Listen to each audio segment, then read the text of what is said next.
日嘅福音經題係記載喺馬太福音嘅第10章24至39節，我哋一齊讀出。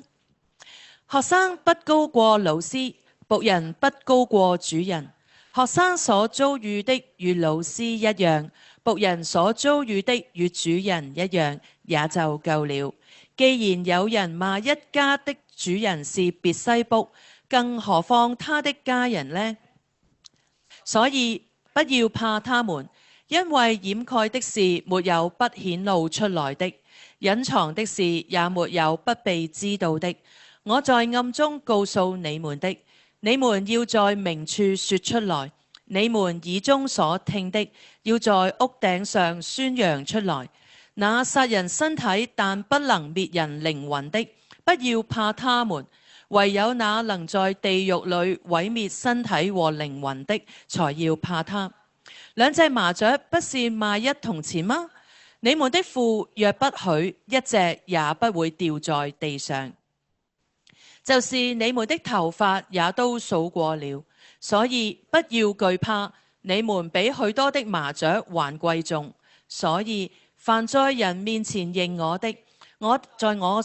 天上的父面前也必認他；凡在人面前不認我的，我在我天上的父面前也必不認他。你們不要以為我來是帶給地上和平，我來並不是帶來和平，而是刀劍。因為我來是要叫人與父親對立，女兒與母親對立，媳婦與婆婆對立。人的仇敵就是自己家裏的人。愛我父母勝過愛我的，不配作我的門徒；愛兒女勝過愛我的，不配作我的門徒；不背自己的十字架跟從我的，不配作我的門徒。得着性命的要喪失性命，為我喪失性命的要得着性命。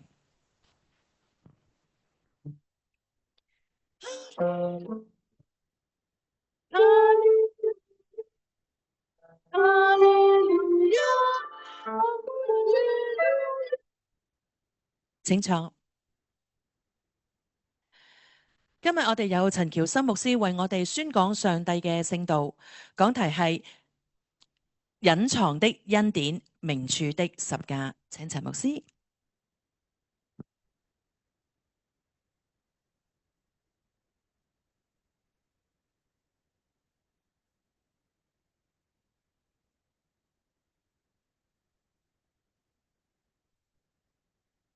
願因為平安從我哋父上帝並主耶穌基督歸於你們。阿門。開始嘅時候，我哋一齊祈禱。親愛嘅天父上帝，我哋感謝你，因為喺呢一個咧變幻不定嘅時代，你嘅話語仍然係我哋腳前嘅燈路上嘅光。我哋真係要承認，我哋好多時都好似初代嘅門徒一樣，睇到個環境嘅險阻，心裏面生咗好多恐懼。今天喺我哋香港嘅裏邊，可能我哋面對住家庭關係、人際嘅裏邊，亦都有出現咗好多一啲狀況。好多時候我哋好想將信仰隱藏起嚟，甚至乎我哋驚被人哋標籤，甚至乎我哋唔知點樣去為你作見證。求你赦免我哋，因為有啲時候可能我哋想保存自己嘅生命，而失去咗跟隨你嗰份嘅勇氣。但係多謝你，你親自應許我哋比麻雀更加貴重。你連我哋嘅頭髮一日都數過，就係呢份恩典嘅愛，叫我哋喺動盪不安嘅裏邊，仍然有揾到你成為我哋唯一嘅依靠。求聖靈幫助我哋，叫我哋知道喺即使喺最微小嘅生活上邊，喺似好似無力要隱藏嘅上面，但係我哋仍然睇到你依然掌權作王。主啊，你曾經叫我哋背起十字架嚟跟從你，走上看似失敗、看似真係咧好困難嘅路，但求你都俾我哋有能力啊，有智慧，叫我哋喺未來日子裏邊唔再被恐懼奴役。願我哋都能夠喺我哋嘅家庭、喺我哋工作間、喺我哋鄰舍當中，能夠成為你自己活潑嘅見證。亦都咧求你幫助孩子喺你面前講緊你話語嘅時候，開恩可憐我呢個罪人。禱告奉耶穌基督名字。阿門。開始嘅時候咧，有問下大家問題啊。如果有人問你啊，近日個生活過成點啊？你最近好嘛？呢啲問題嘅時候，你會點答咧？可能都幾難答係咪啊？即係如果你話唔熟嗰啲，即係好耐冇見嘅朋友喺街度，喂你點啊？咁話幾好啊？咁可能都會咁樣同佢講。但係其實心底裏邊可能咧都百感交集嘅，即係亦都可能喺呢一句嘅問候問安嘅背後咧，往往都咧隱藏住咧好多唔容易講嗰種嘅沉重，或者可能你喺工作嘅裏邊要打拼，甚至乎你會睇到新聞裏邊有啲國際嘅一啲公司又開始重組裁員，因為咧可能喺疫情過後，或者喺而家經濟個不確定嘅裏邊，都可能咧要為咗保持公司嘅一啲嘅競爭力，或者甚至乎有啲嘅工種、有啲工作被人工智能可能咧慢慢逐步被取代嘅時候，有一啲嘅人咧可能咧就會被即係嘅淘汰出嚟啦，或者甚至乎可能我哋會見到，喂個大環境係咁變嘅時候，心裏邊都有種咧講唔出嘅疲倦同埋嗰份嘅不安。不安嘅時候就係唔知變得太快，究竟點樣先至能夠可以喺呢個世界裏邊繼續嘅嚟去生活呢？甚至乎有啲時候，喂，我哋想好好地去嚟簡簡單單去生活，想做翻一個好嘅見證喺信仰上邊，可能確係又真係唔容易。有啲時候可能我哋想講真話，又驚得罪人。好多時候我哋又會喺好多環境嘅裏邊，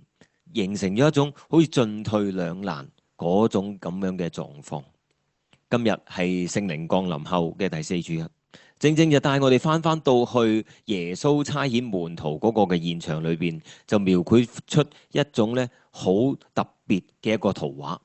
係咩咧？就係咧講到信耶穌嘅人咧，唔係等於咧一帆風順。即係好多時候，我哋覺得，喂，信仰即係民間信仰啦，嗰啲咧就覺得要趨吉避凶，一信咗嘅時候咧，就樣樣都可以咧事事順利咁。但係耶穌喺呢一度講到相反嘅，好坦誠嘅話俾我哋知，甚至乎對當時嘅信徒講出一個好真實嘅現況，就係，喂，前面有逼迫㗎，有衝突㗎。有家庭可能會因此而帶嚟嗰種嘅分裂啊！嗰種分裂可能係因為大家個立場唔同，或者對於信仰嘅睇法唔同嘅時候咧，會有一啲嘅情況令到你咧會好困難。但喺今日嘅經文裏邊，看似好沉重，但係耶穌一連幾次同門徒講：不要怕，不要懼怕。所以今日我哋藉着馬太福音呢段經文，特別喺我哋個即係從基督信仰裏邊點樣嚟去睇耶穌對於當下我哋今時今日嘅弟兄姊妹，對於我哋每一個可能充滿住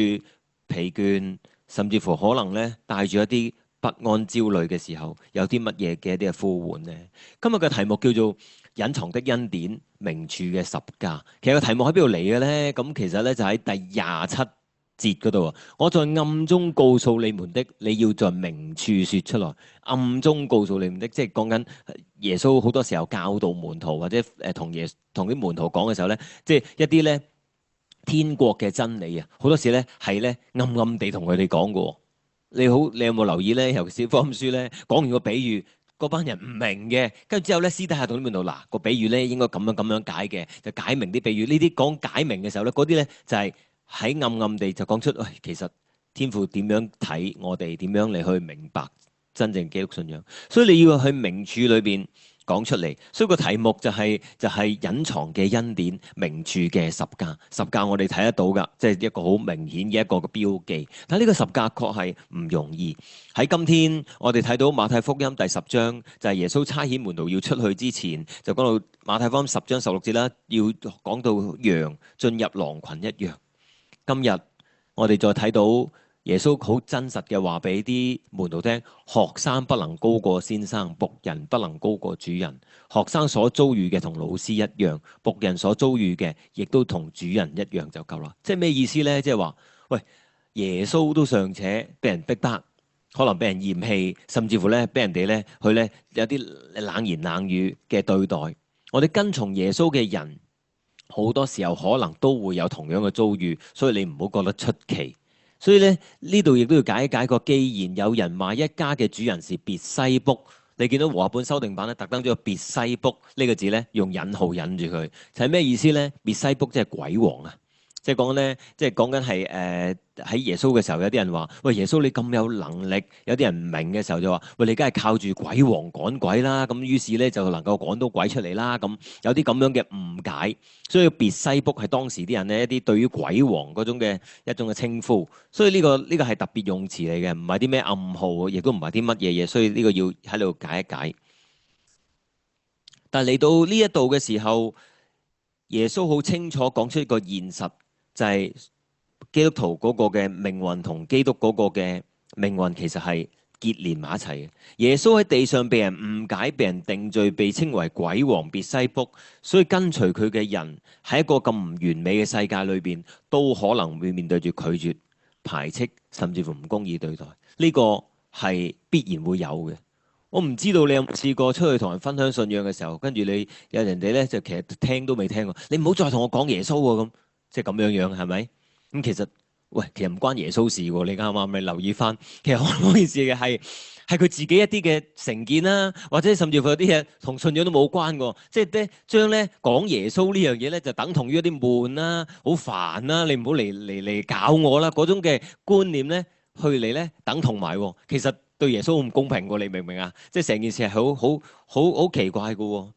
所以喺呢一度門徒會有咁嘅遭遇，耶穌一早已經明白都知道，所以佢就話不要怕他們。第一個不要怕他們。其實耶穌喺26、28、31節三次提到不要怕或者不要懼怕。呢個三次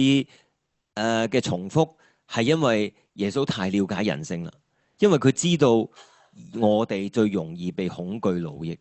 都唔係因為重要嘢要講三次，所以先至喺呢度講三次嘅。我相信耶穌冇特別係去嚟講呢個怕，係因為可能我哋都會驚好多一啲嘅狀況會出現而不似預期，甚至乎我哋對，因為好坦誠地去分享信仰嘅時候咧，面對咗一啲唔好嘅一啲嘅情況，怕咩咧？可能我哋今日好多嘢都會怕嘅，怕緊要堅持原則嘅時候，可能會咧。被邊緣化啦，或者有啲時候，因為要有啲嘅規矩，自己要持定嘅時候咧，可能就得罪咗某啲一啲嘅人啦。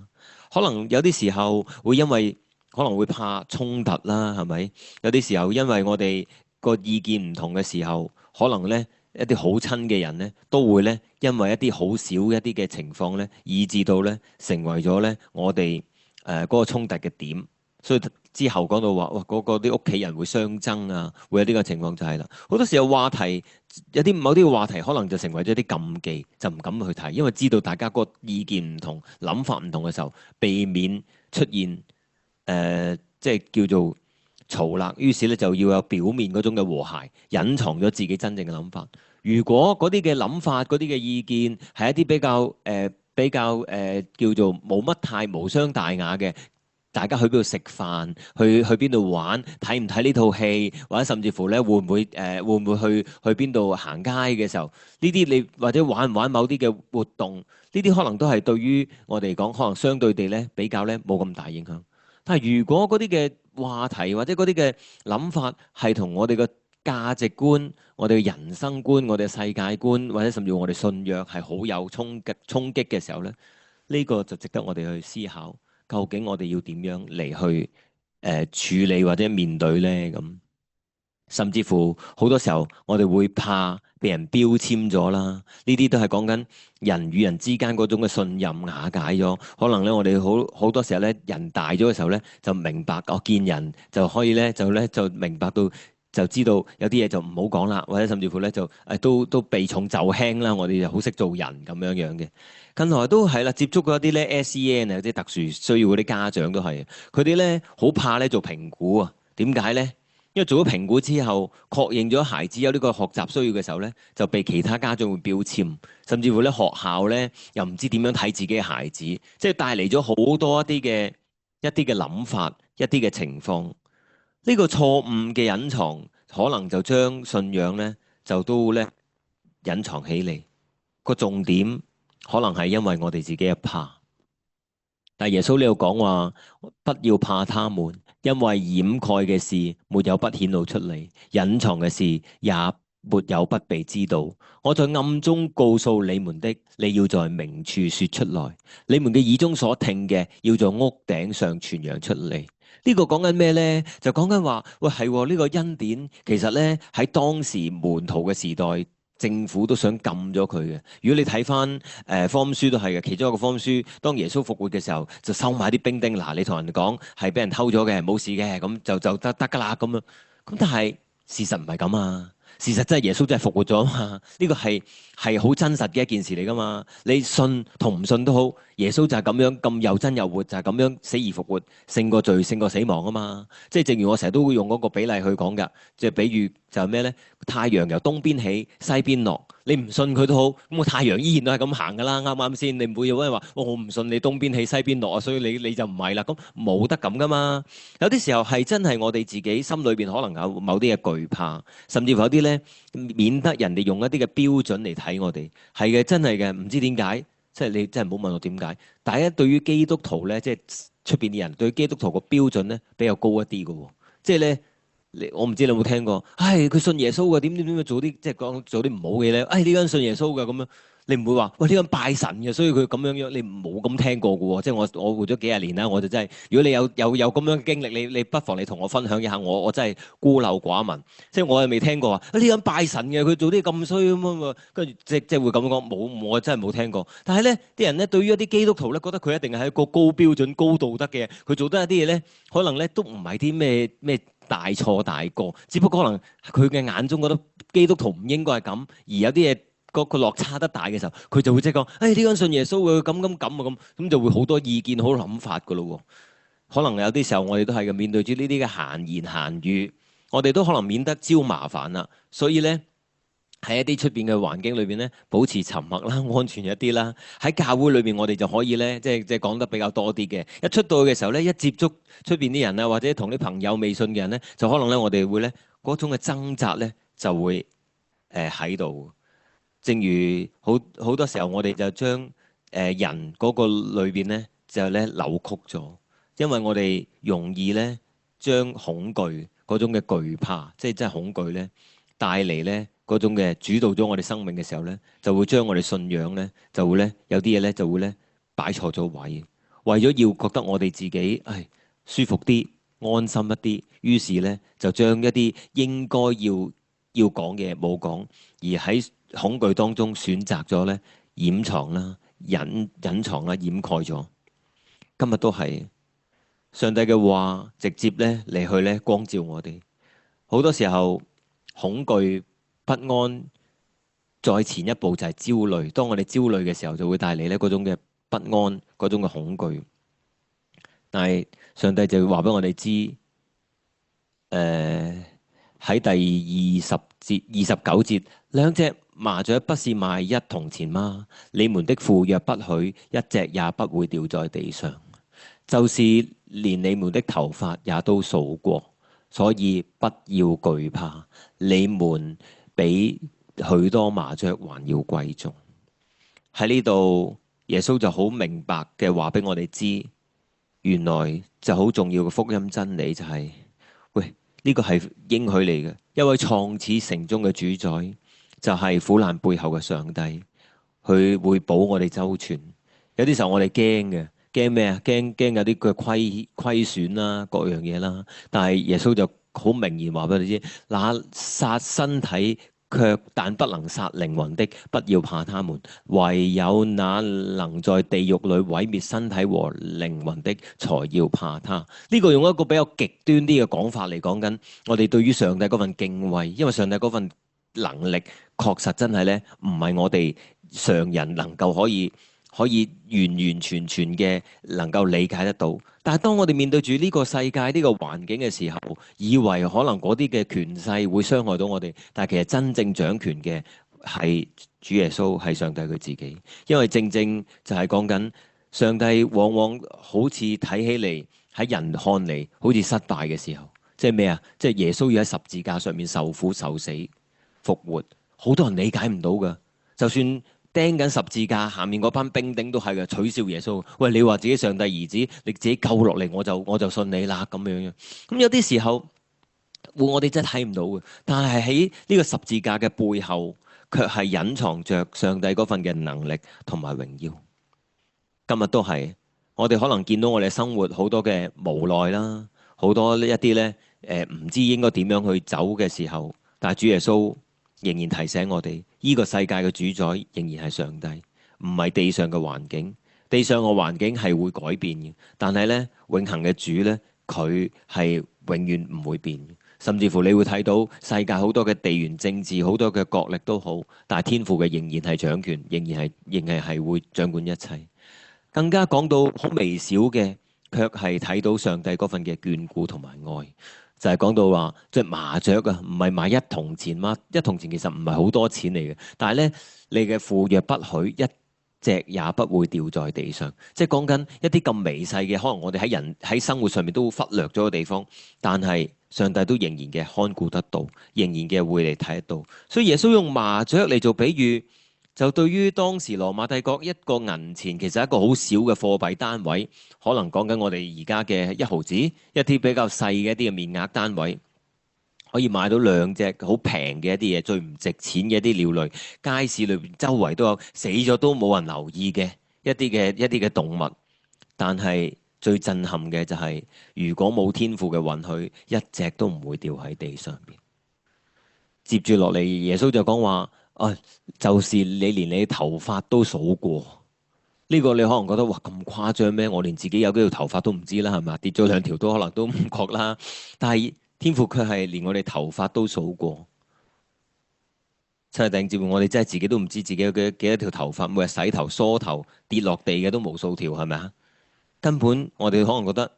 就算你甩咗2條頭髮，你都唔會覺得，哎呀〜死啦！冇咗2條頭髮喎，咁好似好擔心咁。但係原來一位創天造地嘅上帝，連我哋頭髮都數過。佢講到呢份嘅愛，呢份嘅保護，呢份嘅恩典，就係佢認識我哋，亦都在乎我哋，遠超過我哋自己對自己嗰個認識。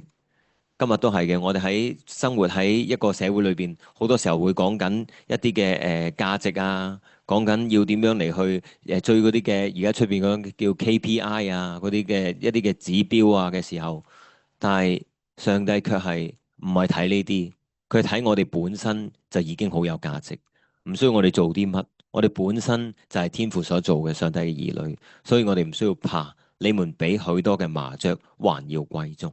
所以我哋嘅價值唔係建基於喺你嘅表現上面，你做得幾多嘢上面，而係建立喺主耶穌十字架上面，為你為我流出寶血，睇耶穌基督為我哋做嘅工作，呢個好重要。所以當我哋領受咗呢個恩典，睇到福音嘅寶貴嘅同時，喺我哋日常生活裏邊，點樣能夠可以做見證呢？咁呢個都係對於我哋嚟講好重要，就係點樣能夠領受咗呢份嘅恩典，唔被恐懼奪走，能夠喺今天裏邊，能夠喺香港生活裏邊，可以咧喺我哋嘅崗位上面，或者喺我哋生活處境裏邊，可以咧去見證到福音咧。其實呢個都俾我哋一個好重要嘅指引。喺頭先嗰度都講啦，喺暗中聽見嘅，要喺房頂裏邊宣傳出嚟，即係講緊我哋，聽起嚟好似咧唔知點咁，但係其實啲嘢唔使特別去嚟咧去打鑼打鼓嚟去講嘅。但係呢個問題就係我哋自己點樣去生活，點樣去待人處事，其實人哋會睇到嘅。即係好多時候我哋嘅生活，我哋嘅價值取向，我哋點樣抉擇，其實呢一個正正就係我哋一啲好重要講出我哋自己嘅價值，邊啲嘢我哋唔做，邊啲嘢我哋要堅持嘅，繼續要去行，甚至乎有啲大趨勢、大潮流話咁行嘅時候，我哋都仍然慎思明辨，知道點樣喺真理上面而去做。有啲時候，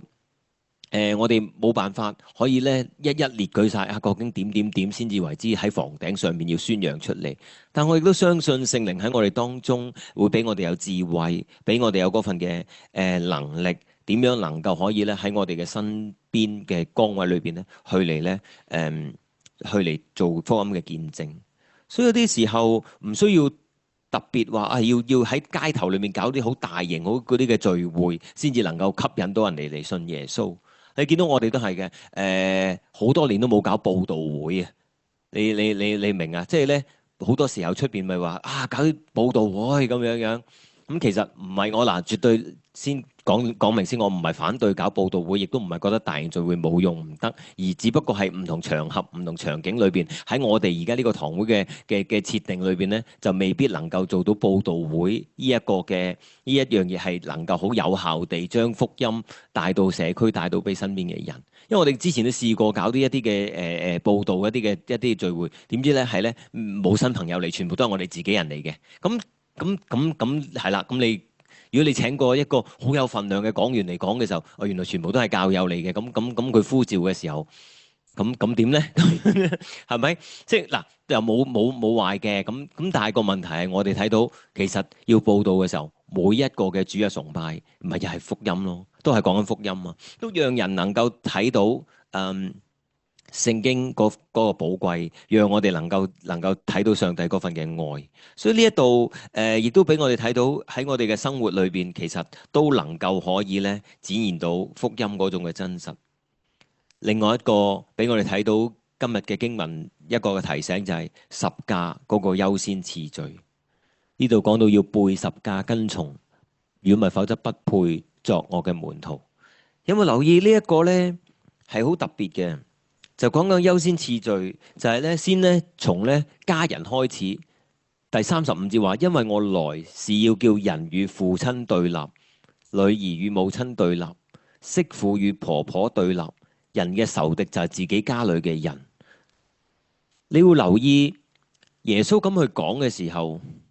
點解用一啲咁激進、咁好似咧挑釁性嘅一啲嘅講法嚟去講我哋嘅屋企咧？咁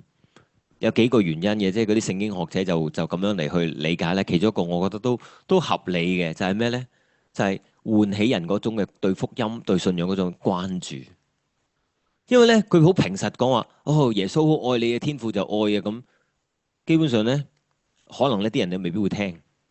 當然啦，亦都咁講，公平啲講，耶穌就唔係話語不驚人不罷休，所以你要講啲嘢咧，哇，好震撼嘅，驚天動地，咁又唔係要咁樣。耶穌真係好如實地按着佢所要做嘅，就係咁樣講出嚟。即係講緊呢個，亦都係某程度上都係我哋實況嚟嘅。可能你屋企人未信耶穌都嘅時候，你信咗耶穌嘅時候，可能真係帶嚟一啲嘅對立㗎。我唔知你有冇曾經經歷過或者見過呢啲咁嘅場景，就係當你嘅阿爸阿媽未信，你信咗耶穌嘅時候，當你要借飯祈禱嘅時候，佢就第一句就同你講啦：耶穌俾飯你食啊！咁我唔知你點答佢啊，真係你明唔明啊？即係佢好真實，即係可能佢個心裏邊咧不是味兒嘅，可能話我養大你湊你嘅時候，你都冇多謝過我俾飯你食，你竟然多謝天父你賜我飲食咁，即係可能好多呢啲想像而冇講到出嚟。即係呢啲環節裏邊咧，可能真係因為我哋係基督徒嘅時候，同屋企人係有啲嘅對立，嗰種對立嗰種嘅衝突，未必一定打晒交啊、鬧晒啊嗰啲嘅，可能喺暗裏邊、暗地裏邊咧，好多呢啲嘅暗湧。但係喺第37節好特別，耶穌就話：愛父母勝過愛我的，不配作我的門徒；愛兒女勝過愛我的，不配作我的門徒；不背自己的十字架跟從我的，不配作我的門徒。啊！呢個我都要慢慢地讀，因為咧佢好棘啊，好翹口。點解又要寫到咁樣咧？又係有原因嘅，就係用一啲特別嘅一啲嘅句式去寫嘅時候，等人哋喚起人關注。嘿，點解句嘢咁特別嘅？就你會慢落嚟，你會細緻啲嚟去嚟咧睇呢個嘅句子。其實講到咩啊？講到咧喺耶穌裏邊講出嗰種優先次序。即係唔係講緊話，喂，你信咗耶穌之後咧就冇咗父母，冇咗其他啲仔女，唔係講呢啲，而係講緊個優先次序。因為佢知道，無論係猶太嘅傳統文化又好，或者中國人嘅傳統文化都係㗎。家庭生活，下一代嗰啲嘅前途其實係好重要嘅。有啲時候可能為着咧，即係嗰個嘅孩子嘅成長各樣嘢咧，迎合咗家人嘅期望，為咗仔女鋪一條比較穩妥啲嘅路嘅時候咧，可能對於信仰咧都有啲嘅妥協，有啲嘢咧都可能咧就咧違反咗嗰個信仰嘅原則。所以呢一度都耶穌好嚴厲地去嚟咧，提醒我哋，如果任何人之間最親密嘅關係，嗰啲嘅人或者事超越咗我哋對耶穌之間嗰種嘅關係嘅時候，你就要留意。即係唔係話嗰樣嘢係一定係帶嚟絆倒你嘅，但係有啲時候可能真係正正就係咁樣嘅時候，令到我哋咧同耶穌之間嘅關係咧就會疏離。如果嗰樣嘢嘅時候真係令到你有呢種嘅隔閡嘅時候咧，請你都為呢個人或者呢啲事去禱告，求主嚟幫助我哋，知道喺呢啲嘅抉擇嘅裏邊，我哋一方面要堅持真理，有時甚至乎會引起屋企人嘅唔理解、朋友嘅疏離，但係我哋知道有啲嘢咧係需要咧。由我哋去嚟咧表達，亦都有啲時候為咗真理緣故要嚟堅持。所以喺最後呢一個嘅經文裏面話：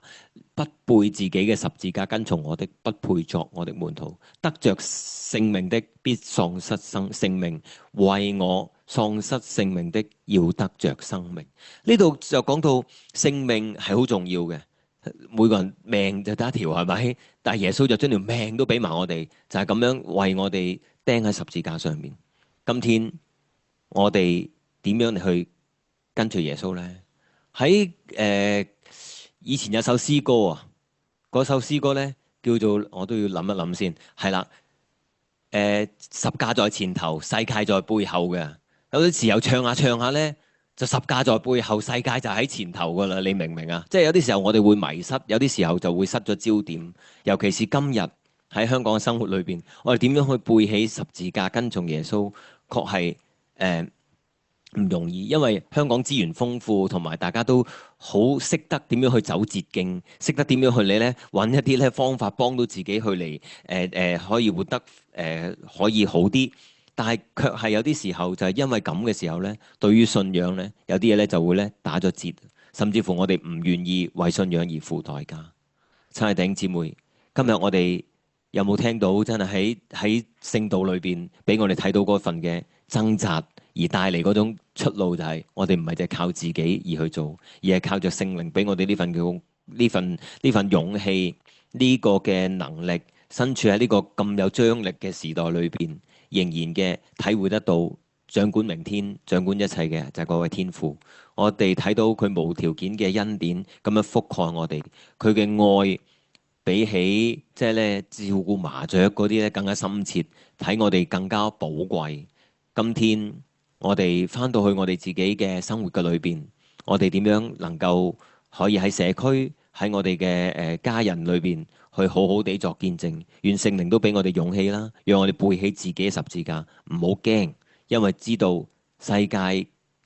係會有一啲嘅衝突會帶嚟嘅，但我哋知道天父必然咧會保守我哋，叫我哋喺恩典當中咧能夠剛強，榮歸聖父、聖子、聖靈嘅名，阿門。